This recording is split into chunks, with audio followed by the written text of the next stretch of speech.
جی، آج کے ہم اپنے پروگرام میں بات کریں گے اسرائیل اور حماس کے تنازع کے حوالے سے کہ اب تک کی جو لڑائی ہوئی ہے اس میں کتنا نقصان دونوں فریقین میں کس کا زیادہ ہوا ہے۔ اب تک کی جو اطلاعات ہمارے پاس آئی ہے اس میں یہ بتایا جا رہا ہے کہ 1300 کے قریب جو ہے وہ اسرائیلی جو ہے وہ ہلاک ہو چکے ہیں، جبکہ 2000 سے 2500 تک اس میں زخمی بھی ہیں، جس میں کچھ زخمیوں کی حالت تشویشناک بتائی جاتی ہے۔ اس کے علاوہ بھی کوئی 150 سے 200 افراد ایسے ہیں جو کہ مغوی ہیں، جن کو فلسطینی تنظیم جو ہے حماس نے انہوں نے وہاں سے اغوا کیا ہے، اور ان کے بارے میں بھی بتایا جا رہا ہے آئے روز کہ اس میں سے 25 سے 30 افراد جو ہے وہ ہلاک ہو چکے ہیں، اور ابھی تک ان کے حوالے سے جو تفصیلی ڈیٹا ہے وہ ہمارے پاس اویلیبل نہیں ہے۔ اس کے علاوہ جو فلسطینیوں کی ہلاکت کے حوالے سے باتیں ہو رہی ہیں، وہ ابھی تک جو ہمارے پاس تعداد آئی ہے وہ 2000 کے قریب جو ہے وہ فلسطینیوں کی شہادت ہو چکی ہے، اور اس سے 4000 سے 5000 تک جو لوگ ہیں وہ زخمی بتائے جا رہے ہیں۔ اس میں جو سب سے افسوسناک بات ہے اس میں یہ ہے کہ جو فلسطینی 450 کے قریب اس میں بچے بھی شامل ہیں۔ اس کے علاوہ بھی جو ہماری کچھ اپنے صحافی دوستوں سے بات ہوئی وہاں پہ غزہ میں بھی، تو ان کا یہ کہنا تھا کہ یہ جو اعداد و شمار ہے یہ اس لیے بھی قابل قبول نہیں ہے کہ بہت سے جو خطے ہیں جو غزہ کے علاقے ہیں ان کا جو ہے میڈیا سے رابطہ نہیں ہو رہا ہے، تو اس لیے حدشہ یہ ظاہر کیا جا رہا ہے کہ یہ وہ اعداد و شمار ہے کہ جو ابھی تک آ چکے ہیں، لیکن بہت سے علاقوں کے اعداد و شمار اویلیبل نہیں ہے، تو اموات میں کافی زیادہ جو ہے وہ اضافہ بھی ہو سکتا ہے۔ اب آتے ہیں کہ اس کے بعد اب جو موجودہ حالات ہیں وہ کس طرف جا رہے ہیں، تو اس میں لگ یہی رہا ہے کہ کشیدگی مزید بڑھ رہی ہے، اور اس میں ہم نے دیکھا کہ ابھی تک کی جو جنگ میں پچھلے جب جنگ شروع ہوئی تھی، حماس نے جو ہے وہ اسرائیل پہ پہلے دفعہ حملہ کیا تھا، تو اس میں دیکھا تھا کہ 5000 سے لے کر کچھ 7000 جو راکٹ تھے وہ اسرائیل کے اوپر برسائے گئے تھے۔ اچھا، اس جنگ کی جو نتیجے میں جو ہمیں جو اعداد و شمار ملے اس میں جو زیادہ تر جو اموات ہوئی ہے وہ سویلین کی ہے، چاہے وہ اسرائیل کی طرف سے ہو یا فلسطین کی طرف سے ہو۔ تو یہ ایک بہت افسوسناک امر ہے کہ چاہے وہ اسرائیل کی طرف سے سویلین افراد جو ہے وہ مر رہے ہیں، یا اس طرف سے جو شہادتیں ہو رہی ہیں، دونوں طرف سے جو اکثریت ہے 80 سے 85% وہ سویلین افراد کی ہے، اور یہ بہت بڑی جو ہے وہ افسوس کا مقام ہے کہ جنگ میں ایک عام انسان جس کا اس جنگ سے جو ہے وہ واسطہ بھی شاید نہ ہو، وہ بھی اس جنگ سے بہت زیادہ متاثر ہوا ہے۔ اب جو صورتحال بنی ہے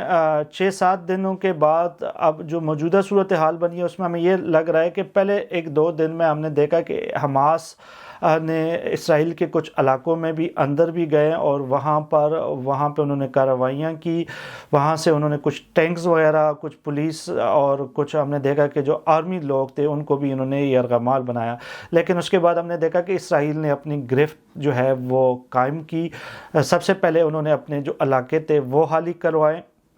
اس کے بعد اپنی بارڈر کو انہوں نے محفوظ کیا، اور اس کے بعد انہوں نے غزہ کے اوپر جو ہے وہ بمبارمنٹ شروع کر دی۔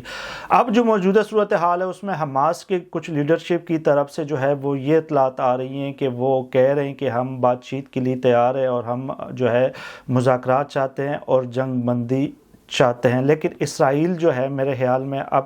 وہ اس موڈ میں نہیں ہے کہ وہ جنگ بندی کی بات کرے، اور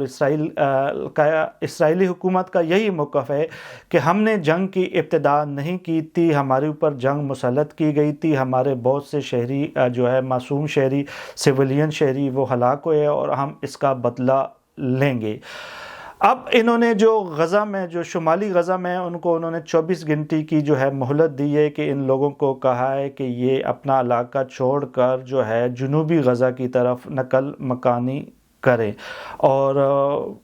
لگ یہ رہا ہے کہ جو اسرائیلی حکومت ہے وہ ایک بہت بڑا جو آپریشن ہے وہ لانچ کرنے جا رہی ہے،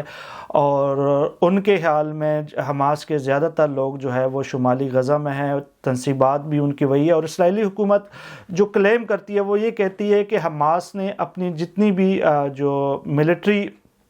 کیمپس ہیں وہ شہر میں اور عام آبادی میں جو ہے وہ قائم کی ہے، جس کی وجہ سے جو عام فلسطینی ہیں وہ بھی اس کا نشانہ بن رہا ہے۔ وہ جب ٹارگٹ کرتے ہیں حماس کے کچھ بلڈنگز پر یا ان کی کچھ انسٹالیشن پر، تو اس سے عام لوگ بھی متاثر ہوتے ہیں کیونکہ انہوں نے بالکل شہر میں جو ہے وہ ان کی جو ہے ساری انسٹالیشن موجود ہے، یہ کہنا ہے اسرائیلی حکومت کا۔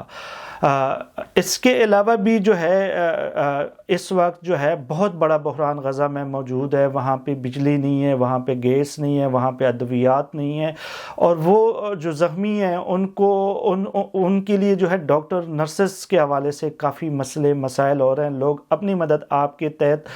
ایک دوسرے کی مدد کر رہے ہیں، وہاں پہ کوئی حکومت نظر آ نہیں رہی ہے، کوئی ایڈمنسٹریشن نظر آ نہیں رہی، کوئی امدادی کارروائیاں نظر آ نہیں رہی ہے۔ جو لوگ بھی جو کچھ کر رہے ہیں وہ اپنی مدد آپ کے تحت کر رہے ہیں۔ وہاں پہ ایک بہت بڑا انسانی عالمیہ رونما ہو چکا ہے، اور اس حوالے سے جو اقوام متحدہ کے جو سیکرٹری جنرل ہے اور یورپین یونین کے جو خارجہ امور کے جو سربراہ ہے، انہوں نے بھی اس حوالے سے اشارہ کیا ہے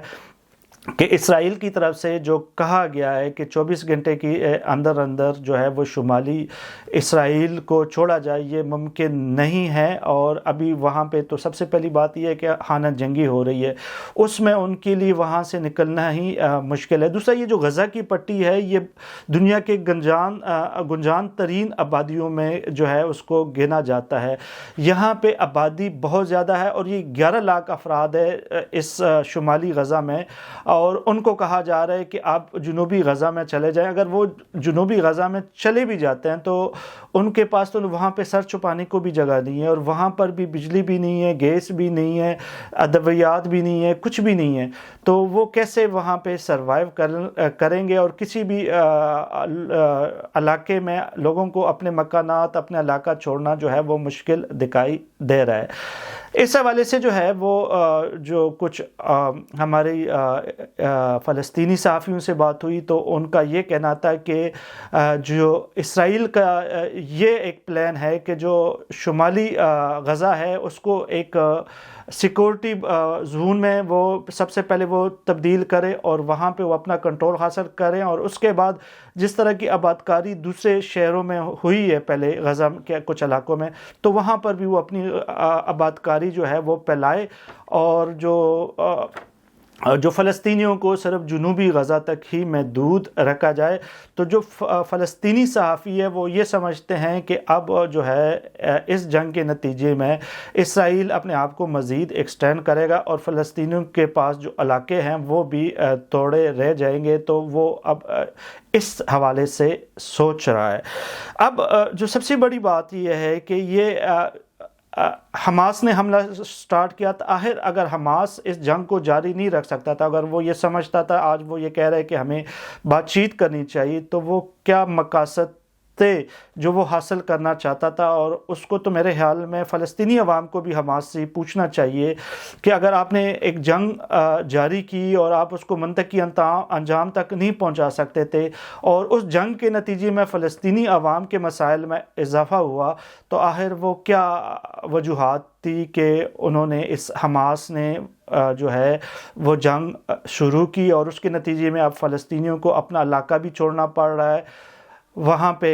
بہت سے اموات بھی ہوئی ہیں، اور جتنی بھی ہم دیکھ سکتے ہیں کہ غزہ کے علاقے میں تو پہلے بھی ہم دیکھتے ہیں کہ وہ ان کے معاشی مسائل تھے اب مزید بڑھ رہے ہیں، ان کے مکانات تھے وہ گر چکے ہیں، وہاں پہ جس طرح بمبارمنٹ کی گئی ہے وہ ہم سب کے سامنے ہے۔ تو اس حوالے سے حماس سے بھی یہ سوال فلسطینیوں کا ضرور بنتا ہے کہ جب آپ ایک منطقی انجام تک جنگ کو نہیں لے کے جا سکتے تو آپ کو جنگ شروع کرنے کی ضرورت کیا تھی؟ اس حوالے سے بھی جب ہم نے اپنے کچھ دوستوں سے بات کی جو کہ فلسطین میں کچھ وہ صحافی ہیں، تو ان کا یہ کہنا تھا کہ پچھلے کچھ عرصے سے ہم دیکھ رہے ہیں کہ جو فلسطین کا مسئلہ ہے وہ بالکل وہ پس پش چلا گیا تھا۔ بحرین، قطر، UAE اور سعودی عرب کے جو تعلقات ہیں وہ بحال ہونے جا رہے تھے، اور اس جنگ سے 2 ہفتے پہلے سعودی ولی عہد نے بھی ایک بیان دیا تھا کہ ہم اسرائیل کے ساتھ تعلقات کے حوالے سے بہت پر امید ہے، اور جلد بہت کوئی بریک تھرو ہوگا تو اس جنگ کے نتیجے میں ایک اگر ہم دیکھ سکتے ہیں کہ حماس کو کیا فائدہ ہوا تو وہ یہ ہو سکتا ہے کہ وہ مذاکرات جو عرب ممالک اور اسرائیل کے درمیان جاری تھے وہ کہیں نہ کہیں پہ اب ہمیں مشکل لگتا ہے کہ وہ جاری رہیں۔ اس کے علاوہ بھی اب اس جنگ کی وجہ سے اب امریکن جو نے بھی اپنا ایک بحری بیڑا وہاں پہ بھیج دیا ہے، اور یہ کہا جا رہا ہے جو دفاعی تجزیہ نگار ہے کہ یہ اسرائیل کی مدد کے لیے اگر ہو بھی لیکن زیادہ تر اس کی جو سیاسی اثرات ہے وہ یہ ہے کہ وہ ایران کو جو ہے کاؤنٹر کرنے کے لیے بحری بیڑا بھیجا گیا ہے۔ اس کے حوالے سے ایرانی میڈیا نے بھی بہت سے خبریں شیئر کی ہیں جس میں انہوں نے کہا ہے کہ ان کے کچھ ہیلی کاپٹر جو ہے ان کے اوپر فائرنگ ہوئی تھی جو کہ ان کو علاقے میں داخل ہوئے تھے، اور اس کو جو ہے پھر ان کو ایمرجنسی لینڈنگ کرنی پڑی تھی، جبکہ وائٹ ہاؤس کے ترجمان نے پھر اس حوالے سے ان خبروں کی جو ہے وہ تردید بھی کر دی تھی۔ لیکن لگ یہ رہا ہے کہ اب ایران کو یہ جو ہے یہ مسئلہ پھیلے گا، اور جو مڈل ایسٹ کا جو علاقہ ہے وہاں پہ ایران کے حوالے سے بھی آگے کو بہت سی چیزیں ہو رہی ہیں، اور آج جو ہے وہ امریکن ایک سفارتکار نے یہ بھی بیان دیا کہ ہمارا بھی ایک بحری بیڑا وہ گیا ہے، وہ علاقے کی نگرانی کرے گا، لیکن اگر ہمیں ضرورت پڑی تو دوسرا بحری بیڑا بھی جا سکتا ہے۔ تو حالات جس طرف نظر آ رہے ہیں وہ یہی ہے کہ جو اب حالات مزید خراب ہوں گے مڈل ایسٹ کے حوالے سے، فلسطینی عوام کے مسائل میں مزید اضافہ ہوگا، اور دیکھنے میں یہ آ رہا ہے کہ اس وقت بہت سے مسلم ممالک بھی جو ہے وہ فلسطین کے حوالے سے وہ موقف نہیں دے رہے ہیں جو پہلے سابقہ جنگوں میں ہوتی تھی، کیونکہ اس وقت حماس ہی وہ تنظیم تھی جس نے حملے میں پہل کی، جس نے اسرائیل کے اوپر حملہ کیا، اور اس وجہ سے اب مسلم ممالک بھی دفاعی پوزیشن پہ موجود ہے۔ اس وقت